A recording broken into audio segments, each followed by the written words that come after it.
시간이 되었습니다. 어느새 또 우리에게 복된 주일이 찾아왔습니다. 하나님께서 허락해 주신 주일에 하나님을 기억하고 또 하나님께 신령과 진정으로 예배하는 저와 우리 모두 되기를 소망합니다. 하나님께 예배함이 우리에게 큰 복입니다. 우리는 하나님을 예배함으로 삶의 방향을 확인하고 우리가 어디를 향하고 있는지 또 알게 됩니다. 가치를 발견하게 되고요. 삶의 의미를 찾을 수 있고요.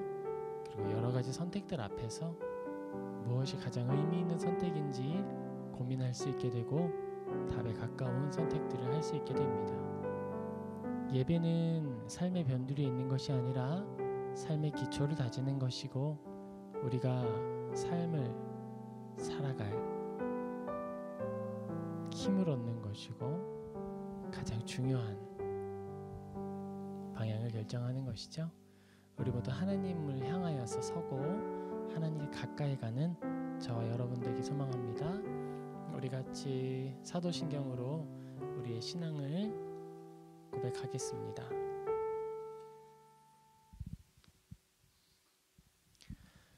전능하사 천지를 만드신 하나님 아버지를 내가 믿사오며 그 외아들 우리 주 예수 그리스도를 믿사오니 이는 성령으로 잉태하사 동정녀 마리아에게서 나시고 본디오 빌라도에게 고난을 받으사 십자가에 못 박혀 죽으시고 장사한 지 사흘 만에 죽은 자 가운데서 다시 살아나시며 하늘에 오르사 전능하신 하나님 우편에 앉아 계시다가 저리로서 산자와 죽은 자를 심판하러 오시리라.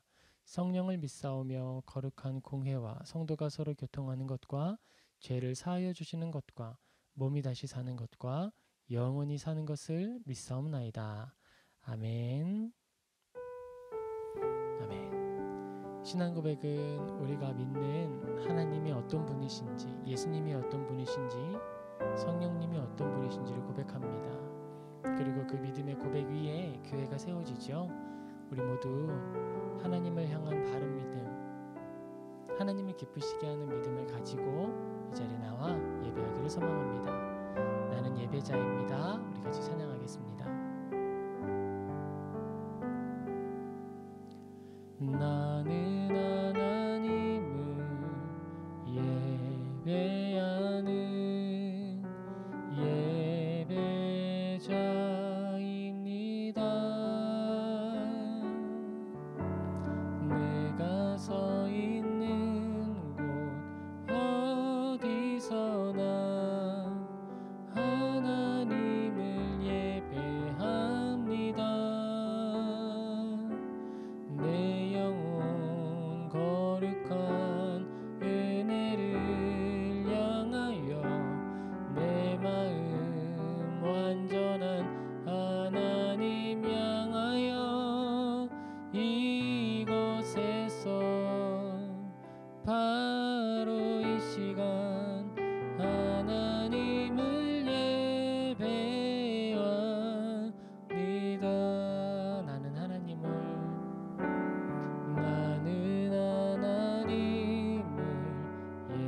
예배하는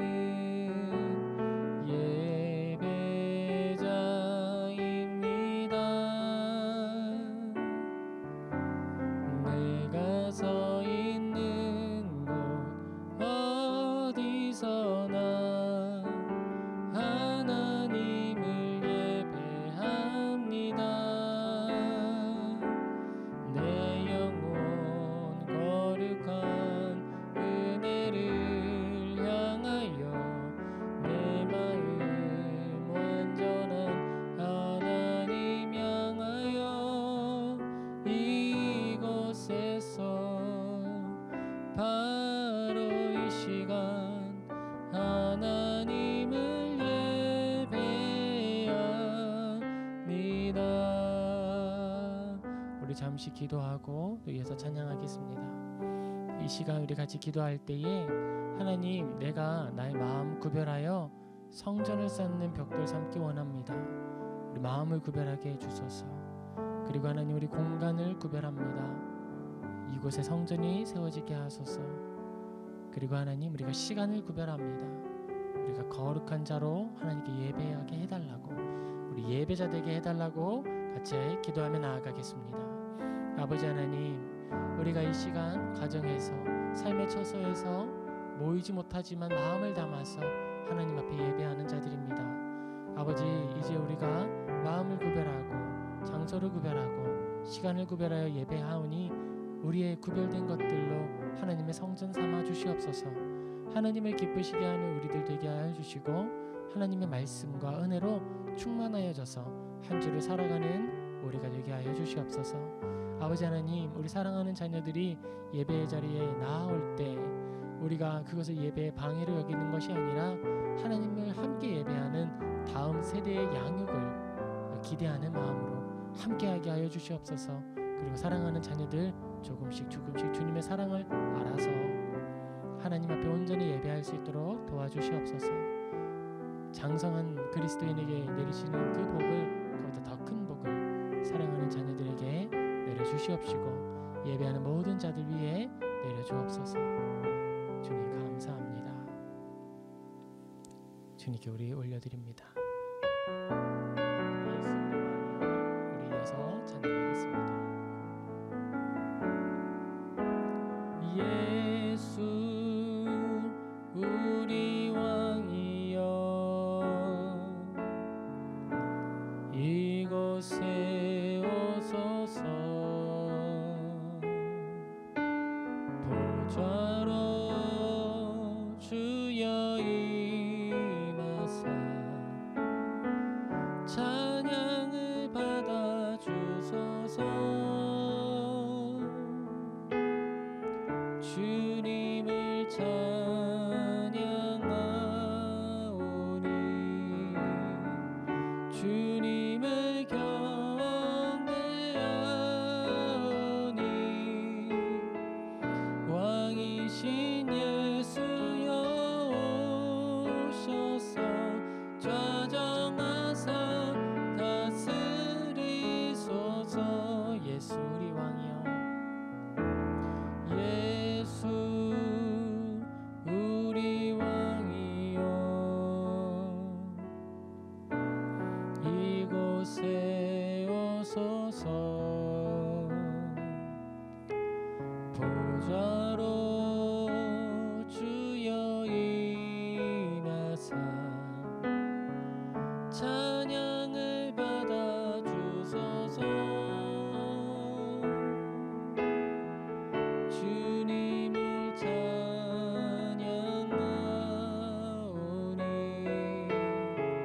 주님을 경배하오니 왕이신 예수여 오셔서 좌정하사 다스리소서.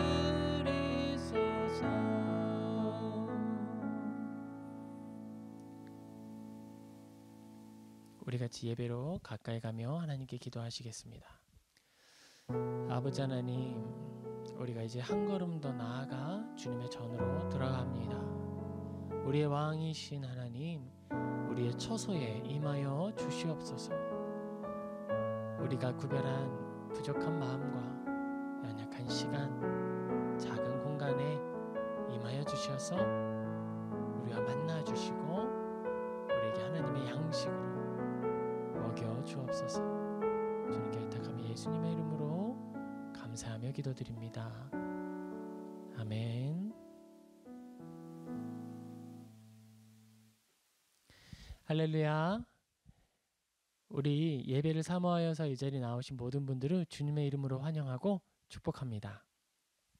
하나님께서 예배를 사모하는 모든 분들께 은혜를 부어주시고 또 하나님의 그 말씀으로 먹여주셔서 우리 영육간의 강건함을 채워주시기를 또 새롭게 하여 주시기를 기도합니다.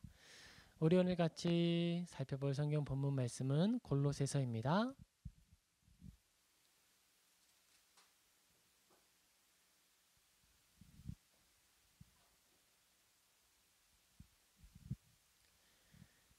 우리 골로새서 3장 12절에서 15절 같이 살펴보겠습니다. 골로새서 3장 12절에서 15절입니다. 그러므로 너희는 하나님이 택하사 거룩하고 사랑받는 자처럼 긍휼과 자비와 겸손과 온유와 오래 참음을 옷 입고 누가 누구에게 불만이 있거든 서로 용납하여 피차 용서하되 주께서 너희를 용서하신 것 같이 너희도 그리하고 이 모든 것 위에 사랑을 더하라. 이는 온전하게 매는 때니라. 그리스도의 평강이 너희 마음을 주장하게 하라. 너희는 평강을 위하여 한 몸으로 부르심을 받았나니 너희는 또한 감사하는 자가 되라. 그리스도의 말씀이 너희 속에 풍성히 거하여 모든 지혜로 피차 가르치며 권면하고 시와 찬송과 신령한 노래를 부르며 감사하는 마음으로 하나님을 찬양하고 또 무엇을 하든지 말에나 일에나 다 예수의 이름으로 하고 그를 힘입어 하나님 아버지께 감사하라. 아멘. 골로새서는 바울이 로마에 투옥되어 있는 동안에 감옥에서 교회를 향하여 쓴 편지입니다. 하나님께서 바울에게 복음을 전하는 사명을 주셨어요. 그런데 복음을 전하는 사명과 함께 긴 시간 동안 감옥에서 자유를 얻지 못하고 누리지 못한 채 지내는 시간도 허락하셨습니다. 우리는 그렇게 생각하죠. 바울에게 엄청나게 뛰어난 건강함이 있고 바울에게 누구보다 뛰어난 언변이 있어서 바울이 다른 사람들에게 서신을 통해 이야기할 때 당신들이 나에게 글로서는 힘이 있지만 말로서는 힘이 없다라고 말할 때 그런 말 하지 않도록 바울에게 정말 탁월한 설교의 능력과 체력과 복음 전파에 필요한 모든 것을 주셨다면 어땠을까? 그러면 바울의 사역이 더 큰 사역, 더 위대한 사역을 할 수 있었을까? 이런 질문을 해볼 수 있을 거예요.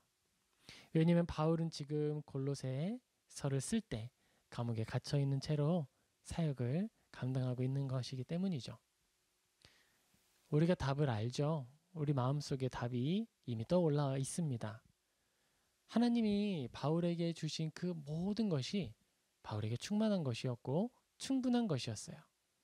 내가 약할 때에 예수님이 드러나신다. 그러니 나는 나의 약함을 자랑하겠다. 바울의 고백이죠. 그리고 바울은 사실 서신을 통해 감옥에 갇혀 있는 시간을 통해 글을 써서 전달함으로 더 많은 시간을 초월하고 공간을 넘어서서 오늘 우리에게까지 바울의 가르침을 전해주고 있습니다. 그런 의미에서 우리에게 주어진 오늘의 환경들, 하나님, 내가 이것만 주어졌으면 진짜 더 탁월한 사역자가 될 수 있었을 텐데요. 하나님, 정말 제가 기도드렸잖아요. 이것만 저한테 해주셨으면 제가 하나님께 이거 할 수 있었다니까요. 제가 이거 하나님께 해드리려고 했어요. 이런 이야기들 낯이 익지 않으십니까? 그런데 바울을 통해 우리가 먼저 확인하게 되는 것은 바로 이겁니다. 환경을 탓하는 것이 아니라 그 모든 환경을 우리에게 주신 하나님을 믿음으로 하나씩 감당해 나가야 한다는 것이에요. 우리 모두가 바울의 이 서신서의 시작에서 그 교훈을 얻고 손에 쥐고 같이 나아가기를 소망합니다. 바울은 감옥에서 갇혀 있는 중에 만날 수 없는 형제와 자매들을 향하여서 편지를 쓰고 있습니다. 우리가 지금 코로나 때문에 만나지 못하고 모이지 못하는 상태에서 서로를 문안하고 서로에게 안부를 전하고 또 서로를 궁금해하는 것과 같은 것이죠. 바울은 육체는 가까이 할 수 없었지만 그 마음은 늘 그 교회들에 함께 있었습니다. 바울이 워낙에 많은 교회를 세워서 다 기억 못하리라 하는 생각할 수도 있을 거예요. 그러나 그렇지 않았죠. 바울은 자신이 세운 모든 회당과 모든 사람들을 다 잘 알고 있었어요. 바울은 그만큼 자기의 생명보다도 교회를 사랑하였고 예수님께서 나 같은 죄인을 용서하여 주셨다는 사실에 그 복음에 붙들린 자가 되었기 때문입니다. 복음의 메인 사람들의 특징은 바로 그것입니다. 나의 환경을 탓하고 그것 때문에 비관하고 낙심하는 것이 아니라 그 모든 것이 하나님께로부터 왔음을 감사함으로 받고 이어서 그러면 나에게 맡겨주신 분량대로 내가 충성되이 일어나 행하겠다. 살아내겠다. 감당하겠다. 그러면서 나아가는 거예요. 바울이 그 모습의 본입니다. 바울은 골로새에 있는 교회들을 향하여서 편지를 씁니다. 그러므로 너희는 하나님이 택하사 거룩하고 사랑받는 자처럼 긍휼과 자비와 겸손과 온유와 오래 참음을 옷 입고 이렇게 권면해요. 그런데 여러분, 이 권면들에 나오는 하나씩 하나씩 살펴보면 누구를 향해서 하는 것일까요? 하나님이 택하셨다. 택함받은 너희들, 택함받은 교회, 골로새 교회 사람들, 사랑받은 자처럼 이제 행하라는 거예요. 사랑받은 사람인 줄을 알고 거기에 머물러 서서 뒷걸음질 치거나 이제 아무것도 하지 않아도 되는 것처럼 굳어져 버리는 것이 아니고 하나님을 향하여서 걸어가라는 겁니다. 그런데 그때 갖춰야 될 것들이 있어요. 긍휼과 자비와 겸손과 온유와 오래 참음을 옷 입으라는 거예요. 옷은 우리가 갖추어 입는 겁니다. 이게 되게 중요한 거예요. 옷은 우리가 본래 입고 태어난 것이 아닙니다. 우리는 벌거벗고 태어났지만 우리의 자라남을 따라서 성숙함을 따라서 옷을 갖추어 입는 거예요. 때와 장소에 맞추어서요. 제가 하나님 앞에 예배드리고 주님 앞에 나아가는데 옷을 추리닝을 입고 러닝 셔츠를 입고 집에서 제가 가장 편하게 입는 옷으로 나아가면 어떻게 될까요? 때와 장소에 어울리지 않는 것이죠. 바울도 말합니다. 당신들은 택함을 받은 사람이고 거룩한 사람들이고 사랑을 받은 사람들입니다. 그러니 옷을 입으십시오. 그 옷은 긍휼과 자비와 겸손과 온유와 오래 참음의 옷입니다. 라는 거예요. 그런데 이러한 긍휼, 자비, 겸손, 온유, 오래 참음이 대상이 없이 무작위적으로 그냥 막연하게 우리가 해야 할 덕목으로 주어진 것은 아니었어요. 골로새 교회에 있는 사람들이 긍휼, 자비, 겸손, 온유, 오래 참음을 옷을 입어서 가장 먼저 맞이해야 될 사람이 누구였을까요? 바로 교회의 성도였습니다. 그리스도인들의 공동체, 그 공동체 안에 들어갈 때 우리 모두가 긍휼과 자비와 겸손과 온유와 오래 참음을 옷 입어야 한다는 거예요. 교회인데 교회에 나가서 우리가 편하게 해야지 이런 것이 아니고 교회 안에는 다 예수님 믿는 사람들만 있는데 의인들만 모여 있는데 악인들이 있겠어? 우리가 참을 일이 있겠어? 긍휼을 베풀어야 할 일이 있겠어? 그게 아니라 바울은 말하는 거예요. 교회 안에는 죄인들이 모이는 곳이에요. 죄로 가득 찬 세상에서 살아가다가 그곳에서 메말라 버렸어요. 그랬던 사람들이 의에 목마르고 사랑에 굶주려서 나아온 것이 교회예요. 그렇기 때문에 그곳에 모인 사람들은 세상에서 받은 상처와 우리가 가지고 있었던 욕심들도 그 찌꺼기들도 그대로 가지고 교회로 나아옵니다. 얼마나 연약한지 몰라요. 때때로 교회에 나와서 한 공동체로 모여 있는데 어떤 말들로 마음을 찌르기도 하고 본의 아니게 그는 농담으로 하는 말인데 그게 나에게 너무너무 싫고 아픈 말이 될 수도 있습니다. 그때 바울은 그런 사람들을 향해서 이야기하는 거예요. 아, 이런 게 무슨 교회야? 저런 사람들이 어떻게 예수 믿는다고 나와 있어? 아, 저런 사람이 예수 믿으면 난 안 갈래. 이런 것이 아니라 서로를 대하여서 긍휼함으로 서로 불쌍히 여겨주고 다른 사람은 나보다 더 좋은 사람으로 여겨주라는 거죠. 자비를 베풀어주고 그래 저분이 삶에서 너무 고단하셨구나. 나도 고단해서 은혜 아니면 살 수 없지만 더 사랑해야지. 그리고 겸손함으로 나는 어떤 좋은 재정적인 기회를 쥐고 있는 사람인데 저 사람은 그렇지 않네? 노력을 안 했나 보다. 이런 것이 아니라 하나님께서 나에게 이런 환경을 베풀어 주셨고 저분에게는 더 큰 믿음이 있으시니까 저것을 다 감당할 수 있도록 환경을 허락하셨구나. 나는 부족하지만 그래도 조금 덜어서 도와야겠다. 세워야겠다. 겸손함으로. 아, 내가 더 가졌으니까 좀 나눠줘야지. 이런 오만함이나 교만이 아니라 겸손함으로. 그리고 온유함으로. 어린아이들이 뛰어놀 때에 아니 예배당에서 뛰어놀고 있어. 너는 목사 자녀가 돼서 뛰어다니면 되겠어? 아이들은 똑같아요. 아이들은 직분이 없잖아요. 아이들의 뛰어다니는 모습과 시끄러운 모습, 아이들뿐만 아니죠. 어떤 성도님이 예배당에 모여서 토요일 날까지 경제 활동을 하느라 너무 고단했어요. 그래서 주일날 와서 11시에 탁 예배 드리는데 설교를 듣다가 너무 은혜를 받아서 졸린 거야. 은혜를 누리면서 잠이 들었어. 코를 골았네? 그때 어떻게 하라고요? 화를 내고 깨우고 그러는 것이 아니라 온유함으로, 그리고 또 거기에 더하여서 오래 참음으로 그를 위하여 기도해 주는 거죠. 네, 예배당에 나와서 코를 골고 피곤하여 쉬시는 분, 저는 그런 분을 알고 있습니다. 저희 아버지인데요. 그랬어요. 화를 내는 것이 아니라 온유함으로, 서로 오래 참음으로 서로 옷 입고 함께 하라는 거예요. 바울은 그 공동체에 너무 함께 하고 싶어요. 바울이 사랑하는 게 그가 아름답게 가꾼 교회 아니겠습니까? 바울이 사명에 매여서 선교지를 돌아다니며 믿지 않는 사람들을 찾고 예수님을 전하는 것이지, 사명이 아니고 그가 교회를 돌보는 것을 사명으로 받았다면 얼마나 기쁜 마음으로 교회에 머물며 교회를 돌보았겠어요. 그리고 사랑하는 그의 아들 같은 제자 디모데를 통해서는 교회를 돌보게 하셨고, 또 그 많은 제자들을 통해서는 그의 몸과 같은 교회를 돌보도록 배려하지 않았습니까? 바울은 그랬던 거예요. 나는 감옥에 갇혀 있고 함께 모이지 못하지만 모여 있는 너희들은 서로 그 사랑을 옷 입고 사랑받은 자처럼, 택함을 받은 자처럼 모이십시오라고 권면하는 겁니다. 교회는 모이는 곳이니까요. 바울은 특별한 사정이 있어서 사명을 감당하느라 모이지 못한 것이고요. 얼마나 사랑하는 마음이 바울에게 있는지 모릅니다. 13절이에요.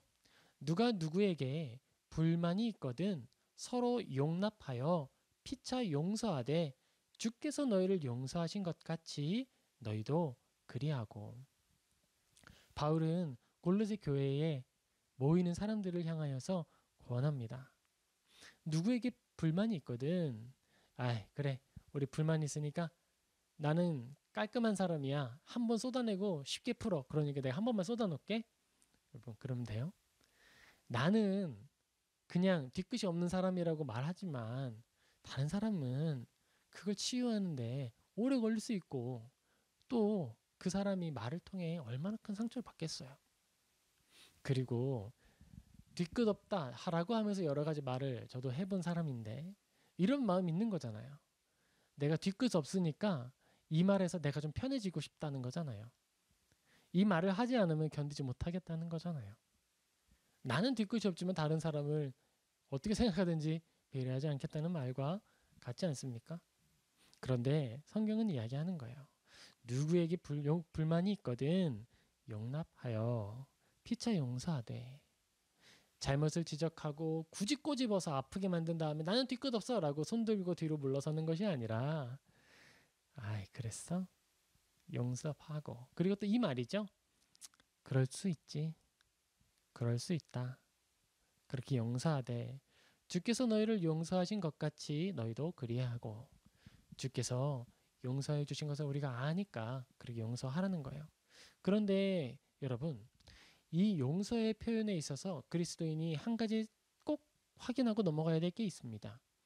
예수님께서 우리의 모든 죄를 용서하셔 주셨는데 그럼 그 죄를 심판하지 않고 그 죄를 책임을 지라 하지 않으시고 무조건 용서해 주시는가? 중요한 문제예요. 그런데 그건 아닙니다. 하나님은 긍휼이 많은 하나님이신데 또한 정의롭고 공의로우신 하나님이에요. 다윗이 밧세바를 범했을 때 하나님께서 다윗의 그 죄 고백과 용서 구하는 것을 들으시고 죄 용서를 해주시겠다고 이야기는 하셨어요. 하지만 그 죄로 인해서 나타날 죄의 무게, 그 무게는 감당하라 하셨습니다. 아이가 죽었고요. 그리고 그가 왕위에서 쫓겨나서, 큰아들 때문에 쫓겨나서 방랑하게 되었고요. 결국 그 큰아들을 잃게 됐죠.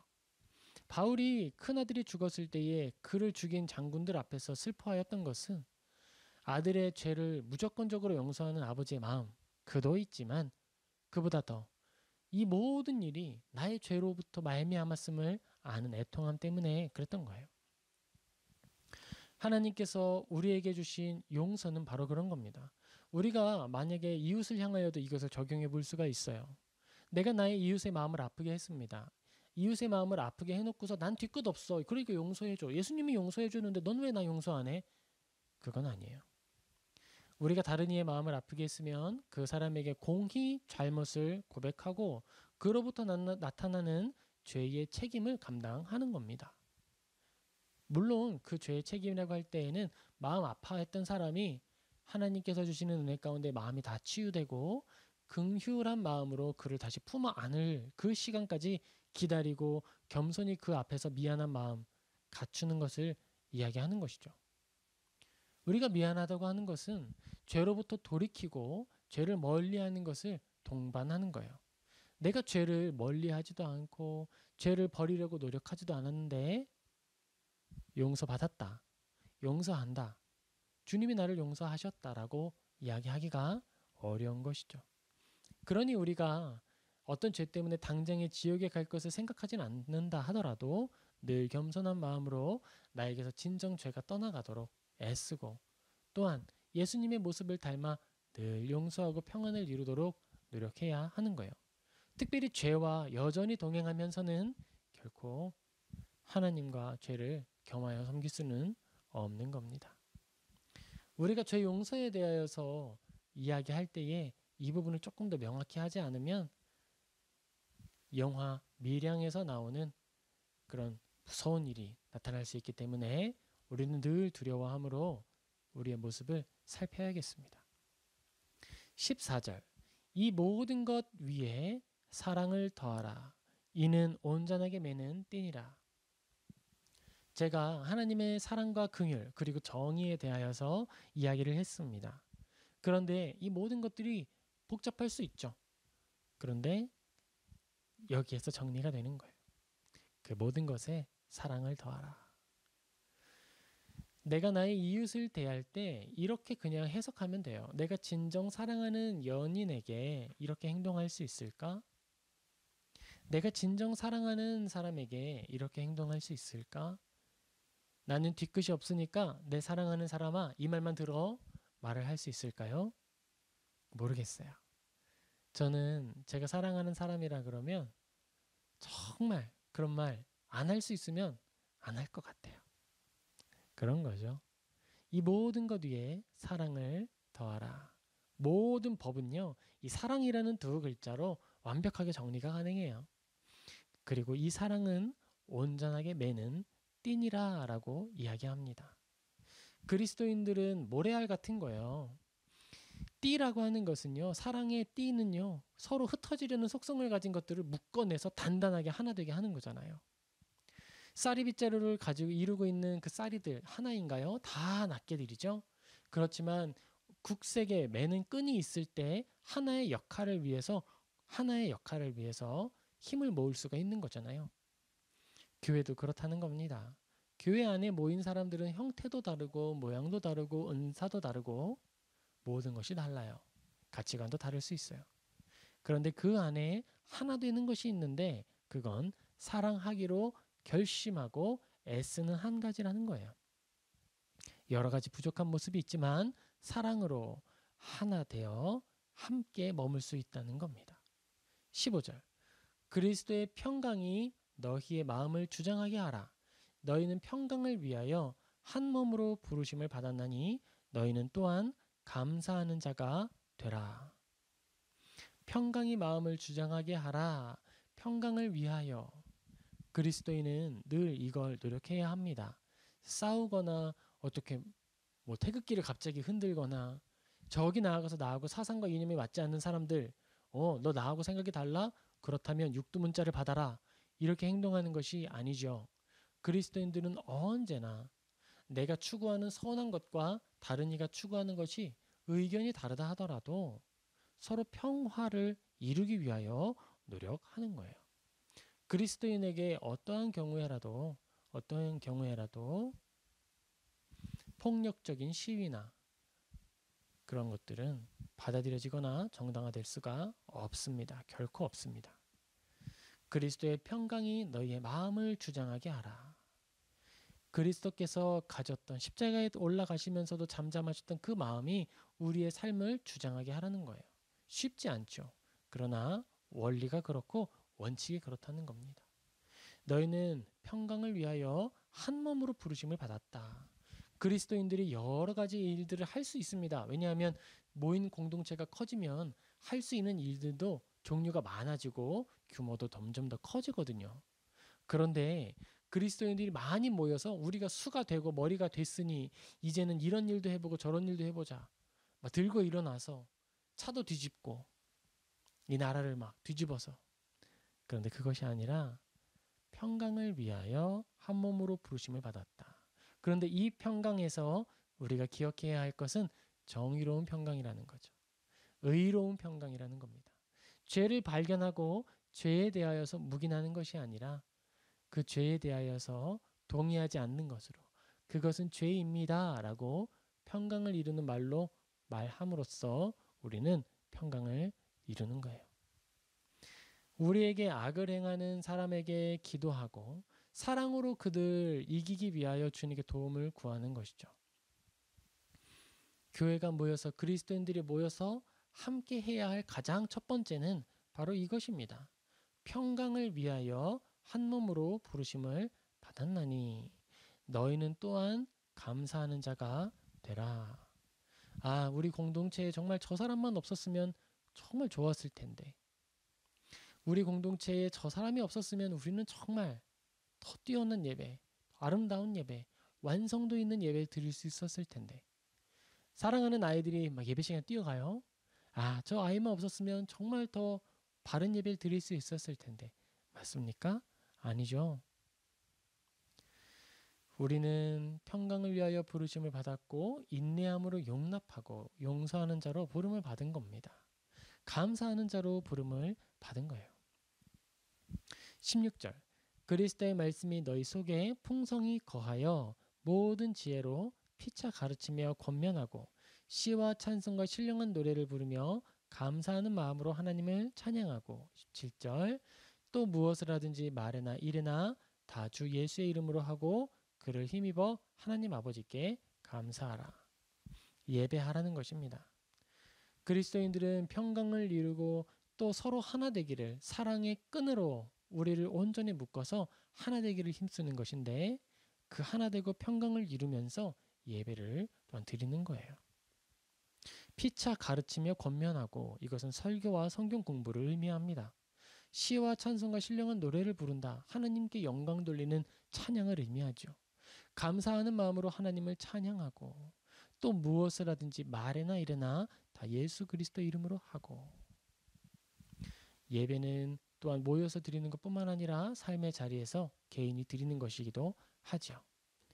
우리가 이 말씀을 살펴보았는데요. 이제 이 골로새 교회에서 이것을 어떻게 적용했는지 한번 더 살펴보겠습니다. 바울이 계속 반복해서 이야기하죠. 너희는 하나님이 택한 사람이죠. 당신들은 하나님의 사랑을 받은 자들입니다. 긍휼과 자비와 겸손과 온유와 오래 참음을 옷 입으십시오라고 이야기를 했습니다. 그런데 이 골로새 교회에 바울이 편지를 보낼 때 같이 보낸 사람이 있었어요. 그게 누굴까요? 오네시모입니다. 도망친 종 오네시모를 형제와 자매로 받아서 당신의 종이었던 그 오네시모가 이제 당신의 형제가 될 수 있도록 해주십시오라고 편지를 함께 써서 보냈어요. 평안에 매는 줄로 그 사랑의 온전한 끈으로 묶어지십시오라고 이야기할 때에 그 묶어질 사람들이 누구누구였냐 하면 주인 된 사람, 어떤 교회에 권세 잡은 사람들만이 아니라 그 집에 해를 끼치고 도망갔던 그 사람일지라도 받아서 정말 형제와 자매와 같이 여겨주십시오라고 권면해 주는 거예요. 골로새서 4장 7절에서 9절에 이렇게 기록이 됩니다. 두기고가 내 사정을 다 너희에게 알려주리니 그는 사랑받는 현재요 신실한 일꾼이요 주 안에서 함께 종이 된 자니 내가 그를 특별히 너희에게 보내는 것은 너희로 우리 사정을 알게 하고 너희 마음을 위로하게 하려 함이라. 신실하고 사랑을 받은 형제 오네시모를 함께 보내노니 그는 너희에게서 온 사람이라. 그들이 여기 일을 다 너희에게 알려주리라. 오네시모를 이야기하면서 바울은 말합니다. 내가 감옥에서 얻은 자녀다라고 이야기를 해요. 그가 이야기합니다. 빌레몬서 1장 1절에서 3절입니다. 그리스도 예수를 위하여 갇힌 자 된 바울과 및 형제 디모데는 우리의 사랑을 받는 자요 동역자인 빌레몬과 자매 아비야와 우리와 함께 병사된 아키뽀와 너의 집에 있는 교회에 편지하노니 하나님 우리 아버지와 주 예수 그리스도로부터 은혜와 평강이 너희에게 있을지어다. 바울이 빌레몬서를 작성하면서 오네시모를 너희 가정에 형제 자매로 받아주라 라고 편지하면서 보내는 거예요. 바울은 갇힌 자가 되었습니다. 모일 수가 없습니다. 그런데 가정에 모여있는 사람에게 편지를 하는 거예요. 오늘날 우리들은 이 본문을 이해하는데 조금 더 현장감 있게 이해할 수 있는 것 같아요. 우리가 다 가정에서 예배를 하고 있잖아요. 자, 제가 부족하지만 제가 감옥에 갇혀 있다 생각을 해봅시다. 제가 감옥에 갇혀 있고 우리는 만날 수가 없어요. 만날 수 없는데 편지를 씁니다. 교회에서 예배드리고 있는 당신들에게 편지합니다. 그런데 우리가 편지하면서 이 사람을 같이 보냅니다. 그런데 우리 현관문을 열고 누군가 들어옵니다. 현관문을 열고 들어오는데 우리 집에 크게 해를 끼쳤던 사람이 들어오는 거예요. 어떠겠어요? 택함을 받은 자, 사랑받은 자처럼 긍휼과 자비와 겸손과 온유와 오래 참음을 옷 입고, 그렇죠? 우리에게 해 끼친 사람이 현관문을 들고 우리 집 안에 들어와서 식탁에 같이 둘러 앉습니다. 예전에는 종이어서 우리를 섬겼던 사람인데 이제는 우리의 형제가 된 거예요. 수직적 관계가 수평적 관계가 되었고 불화하였고 서로 도저히 한 하늘 아래 살 수 없었던 것 같은 사람이 같이 한 하늘 아래, 아니 한 지붕 아래, 그보다 더 가깝게 한 식탁에 모여서 성찬을 나누는 거예요.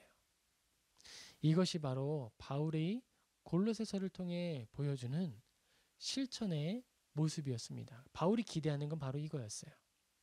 바울이 성경을 쓸 때에 그냥 막연하게 쓰거나 실체가 없이 쓴 것이 아니라 분명한 실체를 가지고 메시지를 전달을 했습니다. 하나님을 믿는 믿음이 무엇이고 그 믿음을 가지고 살아가는 사람들이 마땅히 짊어져야 할 사랑의 짐이 무엇인지 이야기해 주는 거예요. 그리스도인들은 이 모든 바울의 가르침을 따르며 살아갑니다. 바울은 이야기하죠. 또 무엇을 하든지 말에나 일에나 다 주 예수의 이름으로 하고 그를 힘입어 하나님 아버지께 감사하라. 우리의 식탁에 원수가 함께 와서 나눈다 하더라도 감사할 수 있게 되기를 주님의 이름으로 축복합니다. 하나님께서 우리에게 주신 그 믿음이 우리 안에 나타나고 손에 쥐어지고 눈에 보이는 방식으로 드러나기를 축복합니다.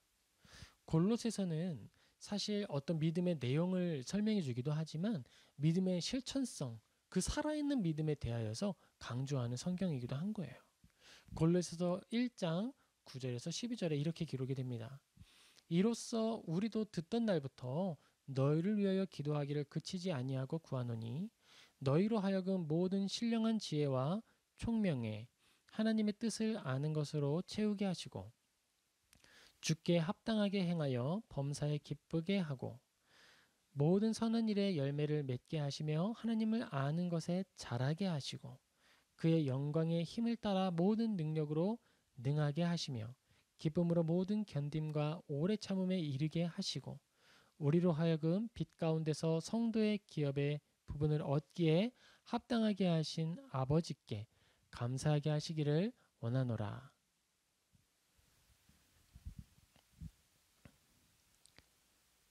믿음을 이야기하면서 믿음은 그냥 지식의 내용으로만 이야기하지 않습니다. 믿음이 그냥 어떤 문장으로 되어 있어서 문장을 머릿속에 많이 축적하고 있으면 믿음이 성장하는 게 아니에요. 교회에 오래 다니고 있었으면서도 그 믿음이 나의 삶에 영향을 주지 못하고 내가 어떻게 무엇을 선택할 때에 무엇이 하나님의 뜻인지 분별할 수 있도록 도움을 주지 못한다면 그것은 우리에게 하나님의 은혜가 더 필요하고 하나님께 더 가까이 가야 한다라고 이야기하는 겁니다.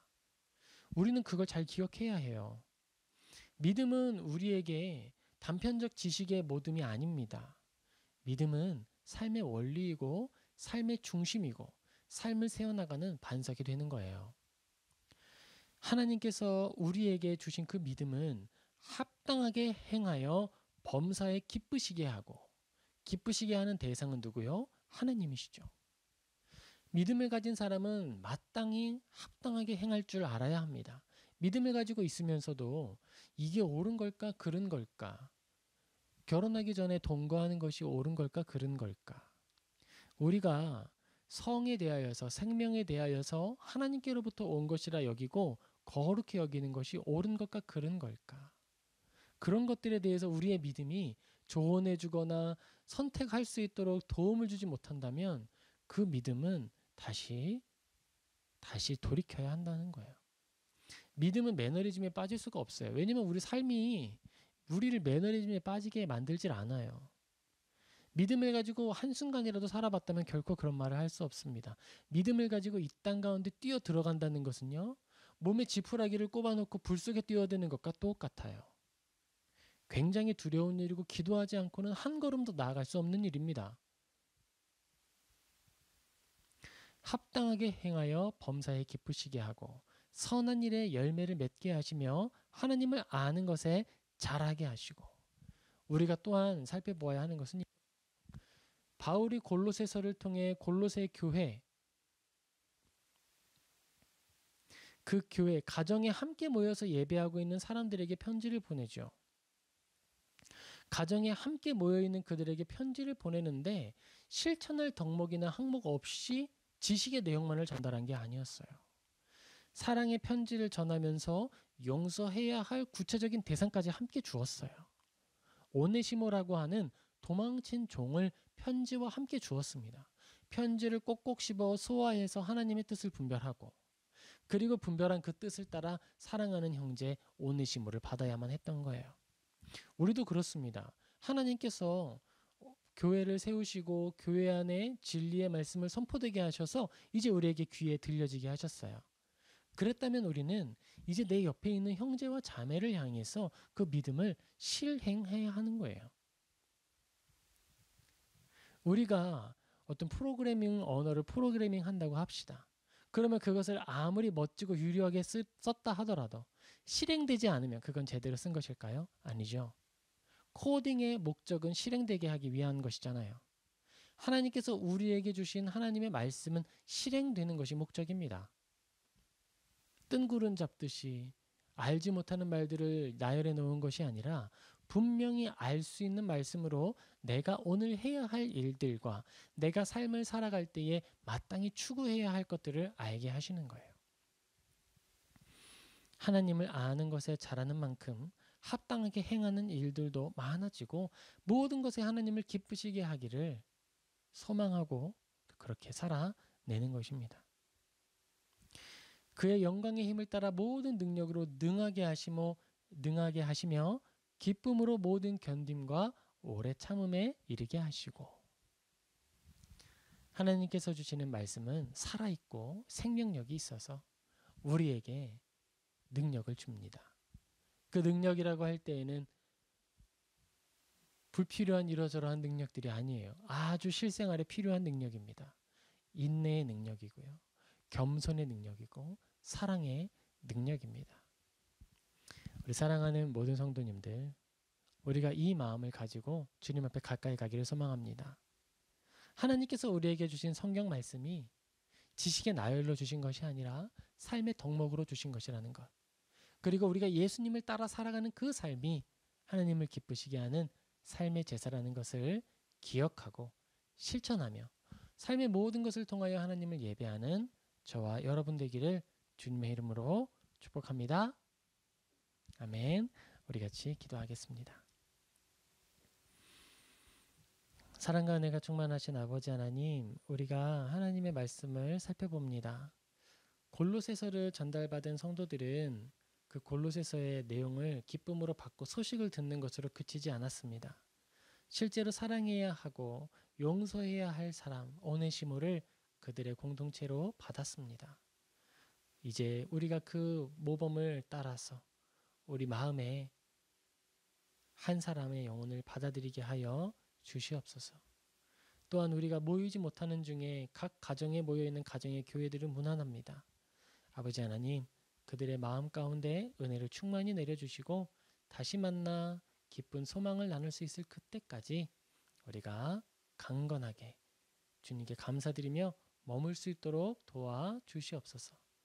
아버지께서 사랑하는 모든 형제 자매들을 붙들어 주시고 각 가정의 교회들을 세워주시고 하나님 사랑하는 마음을 더해 주시며 우리가 하나님을 아는 지식이 더해지는 만큼 삶에 하나님을 기쁘시게 하는 아름다운 삶의 열매들도 나타나게 하여 주시옵소서.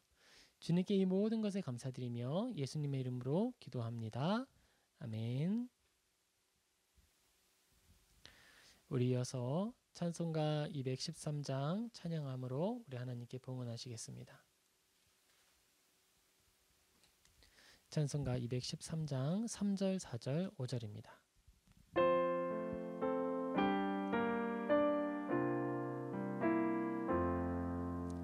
나의 음성 들으니 주여 받아주셔서 주의 진리 말씀만 전파하게 하소서. 나의 보화 드리니 주여 받아주셔서 하늘나라 위하여 주 뜻대로 쓰소서. 나의 시간 드리니 주여 받아주셔서 평생토록 주 위에 봉사하게 하소서. 아멘. 아멘. 우리 기도하겠습니다. 사랑과 은혜가 충만하신 아버지 하나님, 우리에게 주어진 생명, 우리에게 주어진 환경, 재능, 그 모든 것이 주님의 것임을 고백합니다. 아버지께서 주신 생명과 이 재능, 삶의 환경에도 우리가 갚을 길이 없는데 우리에게 오늘 필요한 양식과 재정을 허락하여 주시니 더하여 감사를 드립니다. 아버지, 내게 있는 생명과 재능, 환경, 재정 모든 것이 주님의 것임을 고백하며 그 중에 일부를 떼어 주님께 올려드리오니 주님 받아 주시옵소서. 아버지, 이 예물이 흘러가는 자리마다 교회가 세워지게 하시고 교회를 떠난 영혼들이 고침을 받고 교회 주님 앞에 나와 다시 온전히 예배드리는 회복의 역사가 나타나게 하여 주시옵소서. 또한 믿지 않는 자들에게 복음을 전하는 데에도 이 재물이 흘러가게 하여 주옵시고 귀한 사역지에서 영혼들을 섬기는 선교사님들도 온전히 섬길 수 있도록 도와주시옵소서. 아버지 하나님, 이 교회의 섬김과 이 교회의 예배가 각 가정의 예배가 멈추지 않도록 도와주시고 많은 말씀과 선한 은혜로 각 교회들을 돌보아 주시고 채워주사 그들이 하나님을 온전히 예배하는 거룩한 교회들이 되게 하여 주시옵소서. 서로가 서로를 마음으로 말씀으로 물질로 연보하게 하시고 하나님을 온전히 영화롭게 하는 교회들이 되게 하여 주시옵소서. 이 모든 것 베풀어 주신 하나님께 감사드리며 예수님의 이름으로 기도합니다. 아멘. 우리 같이 축도하겠습니다. 축도할 때에 하나님께서 진정 함께 하시며 복을 주신다는 믿음으로 축도를 받으시고 우리 안에 함께 하시는 성령님으로 충만한 교제 누리시기를 소망합니다. 이제는 주 예수 그리스도의 은혜와 하나님의 사랑과 성령의 교통하심이 이 시간 하나님의 말씀을 듣고 실천하기로 작정하는 모든 영혼들의 머리머리 위에 이제로부터 영원토록 항상 함께 있을지어다.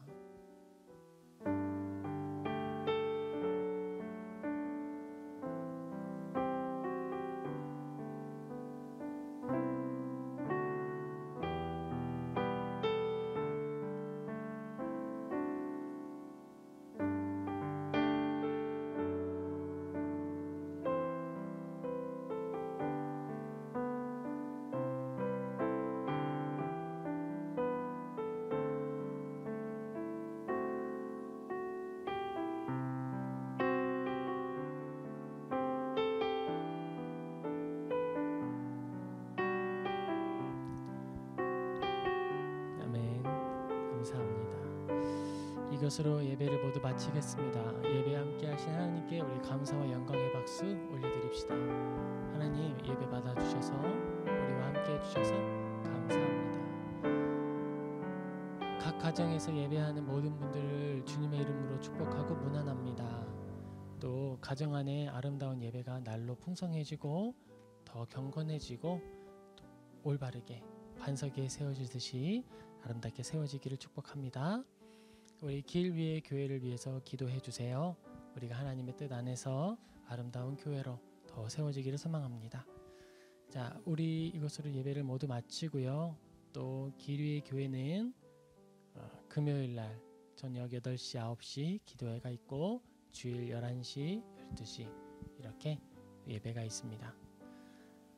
우리 충만한 말씀, 그 감사 그리고 실천해야 할 덕목들, 사랑해야 할 사람들 마음에 새기고 한 주간 주님 안에 동행하시길 축복합니다. 그럼 이것으로 모두 마치겠습니다. 그럼 좋은 하루 보내세요. 감사합니다.